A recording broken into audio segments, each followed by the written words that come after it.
This has been a year of trauma for our world, a year of uncertainty, of danger, of fear, of unanswered questions.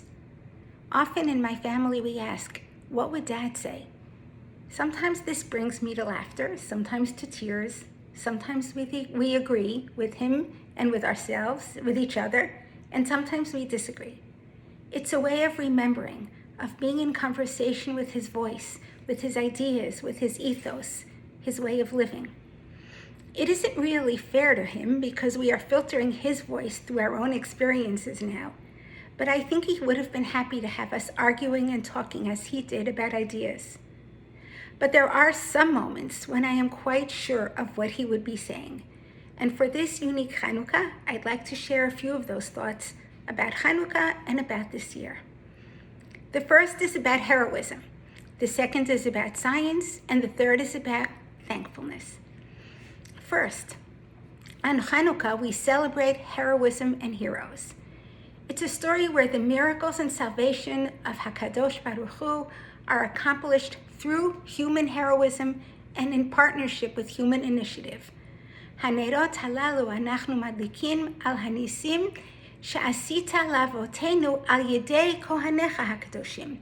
The prayer talks about the miracles that Hashem accomplished through the Kohanim, the Hashmonaim. My husband had many heroes, and he believed that heroism takes many forms. He also understood that heroic choices are not simple, and that courage lies within that complexity. The second thought is about science. The enemy in the Hanukkah story is typically named Hellenism. It is true that the Maccabees were battling over ideology as much as geopolitics. But my husband always reminded us that Greek culture in itself was not entirely an enemy, that the encounter with Hellenism was a multifaceted challenge of the sort which Jews face in every era. It is a dynamic, creative struggle in the marketplace of ideas and knowledge, an ongoing process of filtering, sometimes of rejection, and also of thoughtful integration. On many winter Saturday nights, he stayed in shul long after Havdalah to teach about science and religion, refusing to place a barrier between Torah and the examination of Borei Olam's creation. The third theme, thankfulness, is maybe less obvious, but hidden in clear sight on Hanukkah. The special tefillah of our Hanukkah Amidah is inserted seamlessly into Modim, the bracha of thanksgiving. In Al Hanisim, the rabbis insist that both divine and human miracles must be recognized and that thankfulness, hakarat hatov, must be at the core of Hanukkah and of our lives. I am absolutely clear that for my husband, the heroes of this year are the medical and health professionals who have been God's constant partners in caring for us through this pandemic.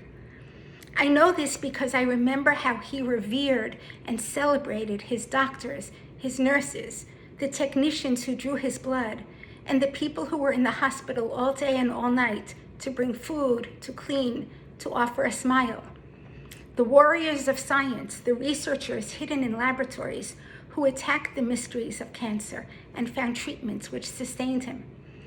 He would have been in awe and overwhelmed with gratitude for the health workers who faced the dangers and the uncertainty of this pandemic with courage and with love for humanity.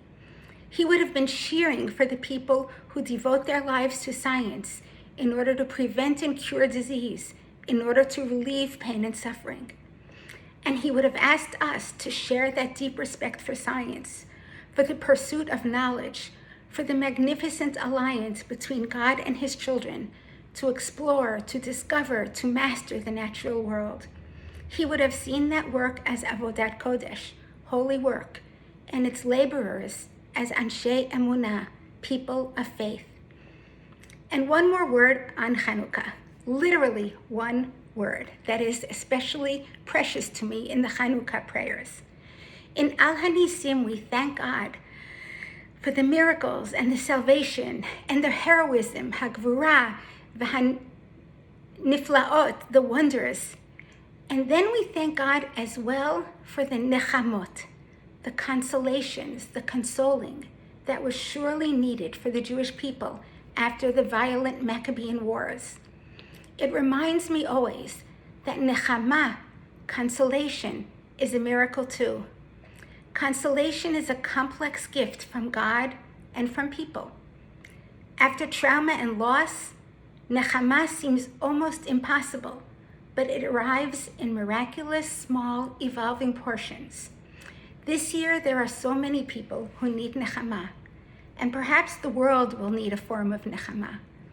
That is a miracle that we can all pray for, but also a miracle that we must all participate in. Chag Sameach, Happy Chanukah.